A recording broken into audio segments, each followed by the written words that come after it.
महाराष्ट्र में कल लगाए गए सदर राज के बाद रियासत में नई सरकार बनाने को लेकर सियासी हलचल तेज हो गई है।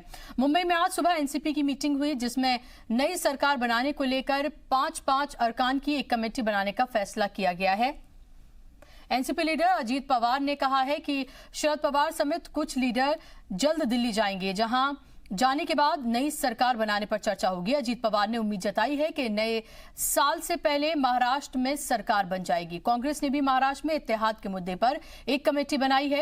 इससे पहले मंगल रात को उद्धव ठाकरे ने कांग्रेस लीडर अहमद पटेल से मुलाकात की थी।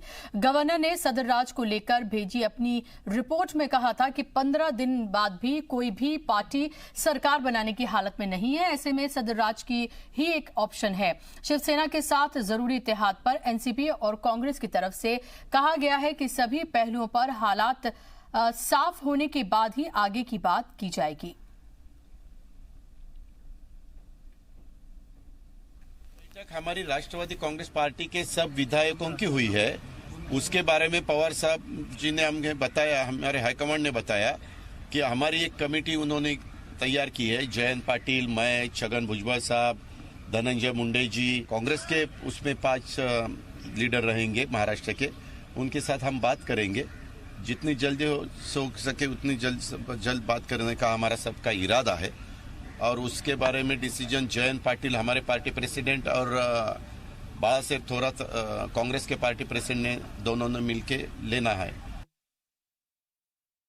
लोकतंत्र ये जो निर्णय उन्होंने लिया है, जो सिफारिश की है, मैं समझता हूं ये लोकतंत्र और संविधान की मजाक उड़ाने की कोशिश इन्होंने की है।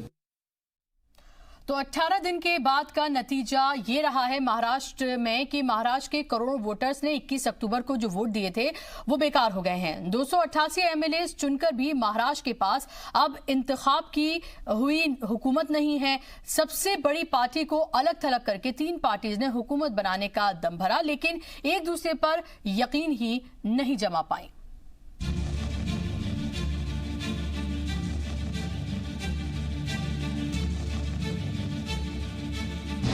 तीन की तिकड़म में महाराष्ट्र से मजाक। चौबे जी चले थे 26 जी बनने, दुबे जी बन के लौटे।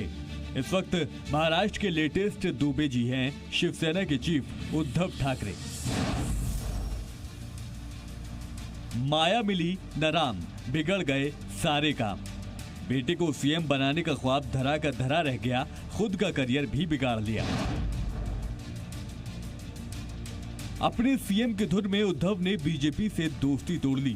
पवार और कांग्रेस की प्यार में पड़े, लेकिन खुद ही शिकार हो गए। 18 दिन की उठापटक के बाद गवर्नर बीएस कोश्यारी ने आखिर फैसला लिया।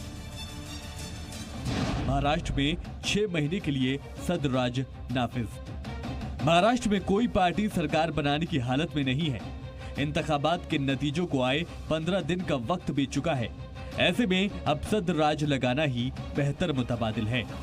गवर्नर के सिफारिश करते ही मरकज ने तजवीज भेजी और जैसे ही सदर जमहूरिया ने उसे मंजूरी दी, महाराष्ट्र में अगले 6 महीने के लिए सदर राज नाफिज हो गया।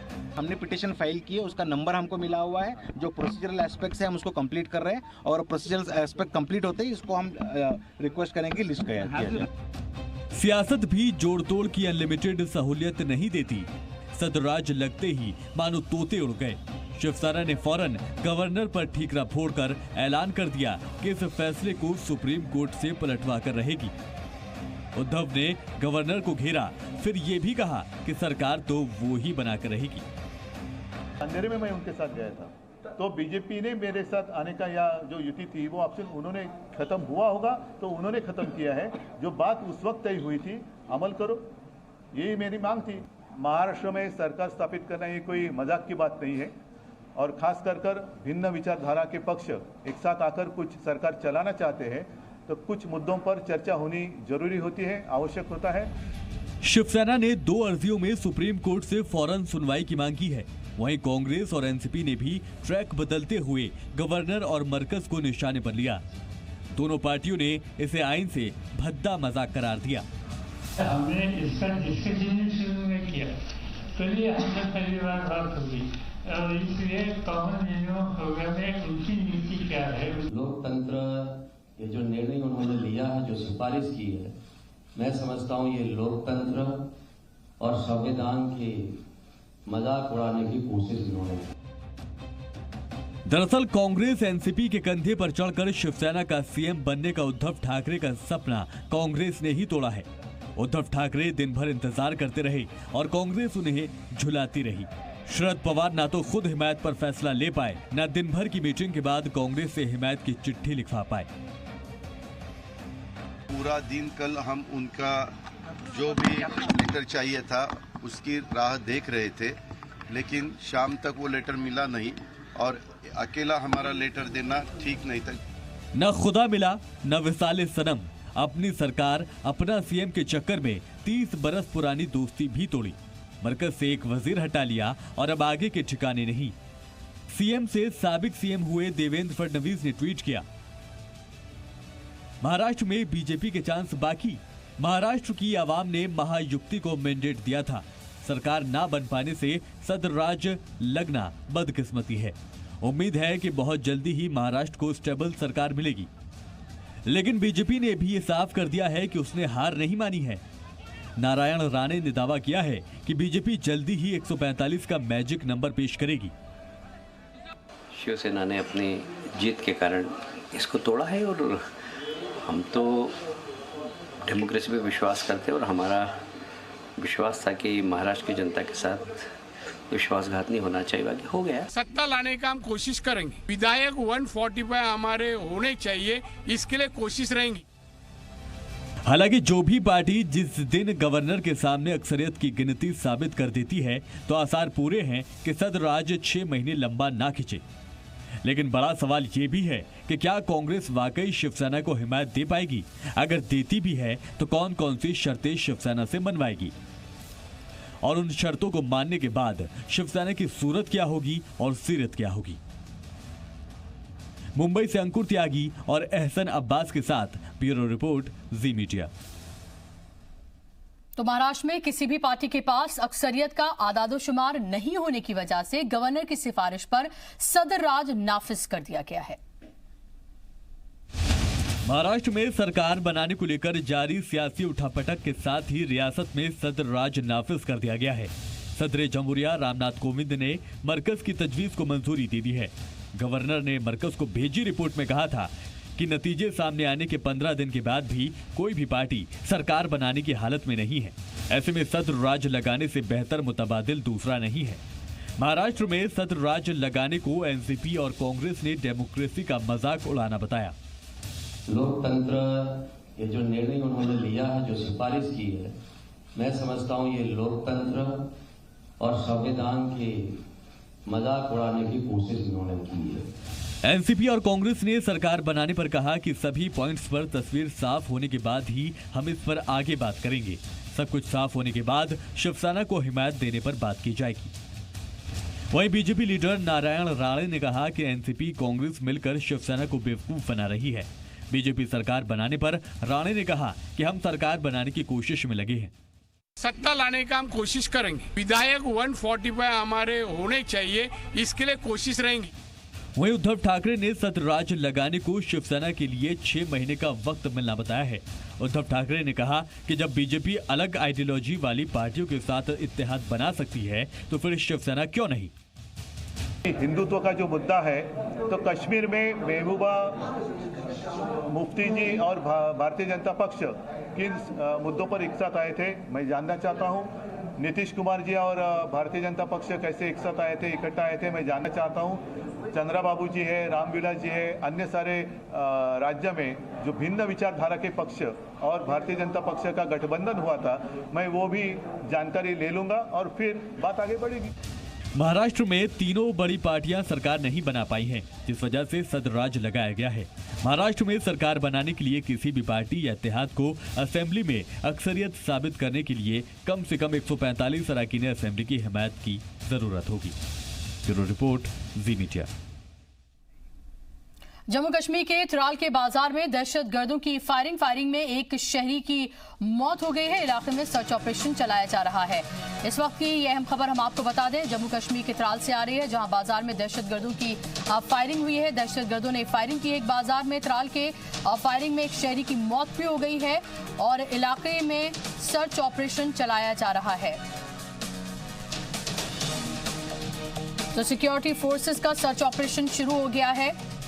जम्मू कश्मीर के त्राल के बाजार में दहशतगर्दों ने फायरिंग की है और इस फायरिंग में एक शहरी की मौत भी हो गई है।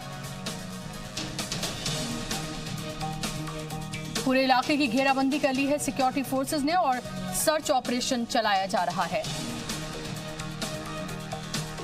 तो इस वक्त की यह अहम खबर जम्मू कश्मीर के त्राल से आ रही है। त्राल के एक बाजार में दहशतगर्दों ने फायरिंग की है और इस फायरिंग में एक शहरी की मौत हो गई है। काफी गौर खौज और चर्चा के बाद आखिरकार बीजेपी और आजसू के बीच इत्तेहाद को लेकर बात बन गई है।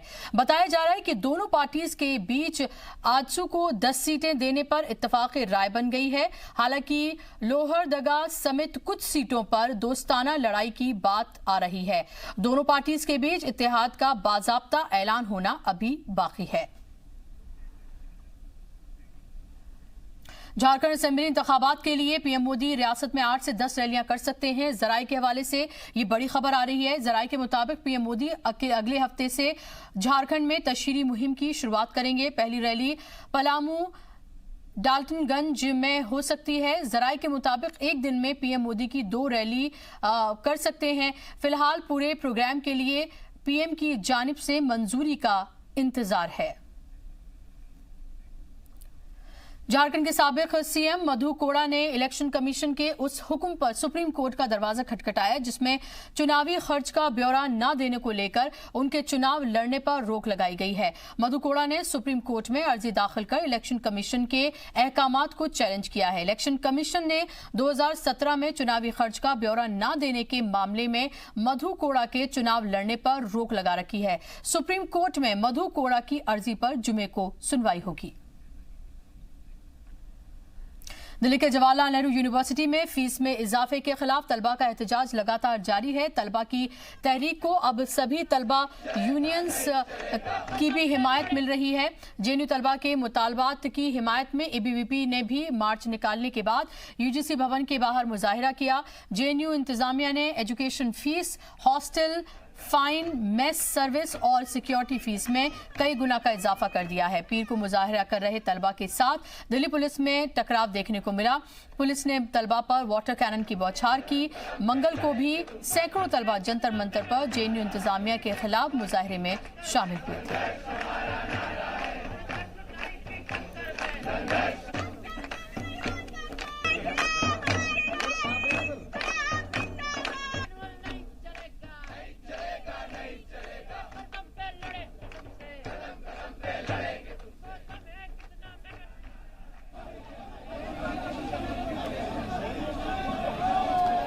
और ये लाइव तस्वीरें आप देख सकते हैं कि किस तरह से तलबा यहाँ इकट्ठे हैं और लगातार तलबा की तरफ से ये एहतजाज किया जा रहा है।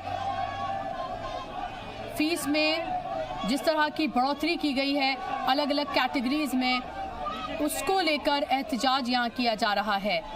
पहले जेएनयू कैंपस के अंदर ये एहतजाज किया गया, उसके बाद अब जंतर मंतर पर एहतजाज किया गया और अब इस एहतजाज, इस मुजाहिरे को तमाम तलबा यूनियंस का साथ मिल गया है, हिमायत मिल गई है। ब्राजील में हो रहे 11वें ब्रिक्स इजलास में हिस्सा लेने के लिए पीएम नरेंद्र मोदी ब्रासीलिया पहुंच गए हैं। पीएम मोदी आज रात 10:30 बजे रूस के सदर व्लादिमीर पुतिन से मुलाकात करेंगे।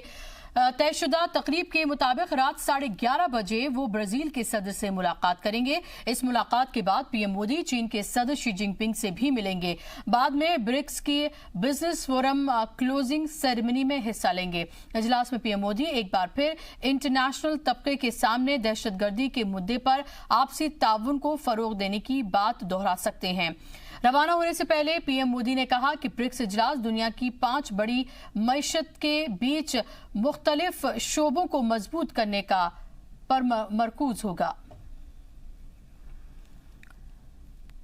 पाकिस्तान की जेल में बंद कुलभूषण जाधव पर एक बड़ी खबर ये आ रही है कि पाकिस्तान सरकार इस मामले में आर्मी एक्ट में बदलाव कर सकती है।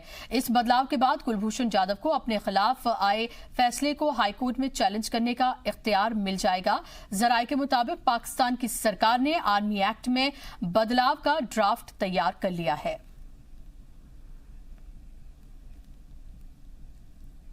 सुप्रीम कोर्ट के 5 जजेस की आईनी बेंच ने आज एक बड़ा फैसला सुनाया। सुप्रीम कोर्ट ने कहा कि सीजेआई ऑफिस आरटीआई के तहत ही आएगा। सुप्रीम कोर्ट ने इसमें कुछ जवाबित भी जारी किए हैं। फैसले में कहा गया है कि सीजेआई ऑफिस एक पब्लिक अथॉरिटी है, इसके तहत ये आरटीआई के तहत आएगा। हालांकि इस दौरान दफ्तर की राजदारी बरकरार रहेगी।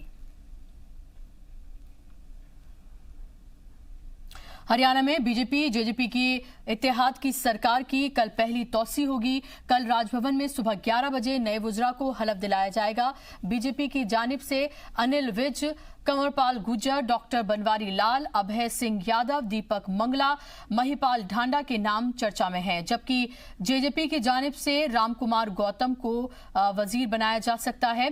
एक आजाद उम्मीदवार को भी वजीर का ओहदा मिल सकता है। बीजेपी और जेजेपी दोनों ही पार्टियां आज अपने मुमकिना वुज़रा के नाम पर मोहर लगाएंगी। बीजेपी ने हरियाणा में जेजेपी के साथ मिलकर सरकार बनाई है और हम आपको ये बताएं 27 अक्टूबर को मनोहर लाल ने दूसरी बार सीएम ओहदे का हलफ लिया था। कर्नाटक के 17 अराकीन असेंबली को नाअहल करार दिए जाने पर सुप्रीम कोर्ट ने मोहर लगा दी है। हालांकि अदालत ने इंतखाब नहीं लड़ने के स्पीकर के फैसले को खारिज कर दिया है।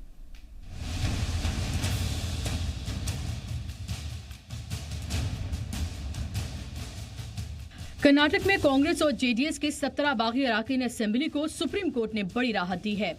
अपने फैसले में अदालत ने स्पीकर के नाअहल करार देने वाले फैसले को तो सही माना है, लेकिन उनके इंतखाब लड़ने को मंजूरी देती है।